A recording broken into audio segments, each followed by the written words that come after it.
मौसुमी केरल छुई सारिथिबा बेले खूब शीघ्र ओडिशारे एहा पहुँचवा नहीं आशा बांधिछंती। तेबे आज उत्तर ओडिशा और दक्षिण ओडिशार केतेक जिल्लारे हालुकारू मध्यम धरणर वर्षा होइपारे बोली पूर्वानुमान करिछि पाणीपाग विभाग।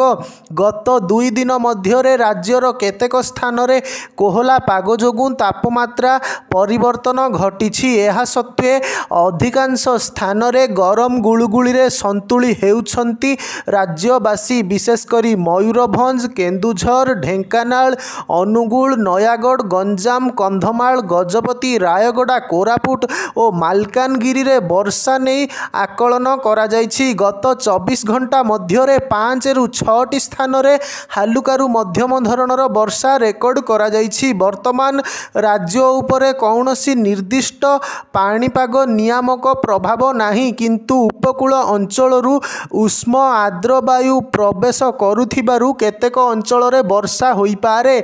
आउ अल्प किछि दिन मध्यरे राज्य को मौसुमी छुईब। गतकाली राज्यर 10टी स्थान रे हिटवेव स्थिति रहिथिला।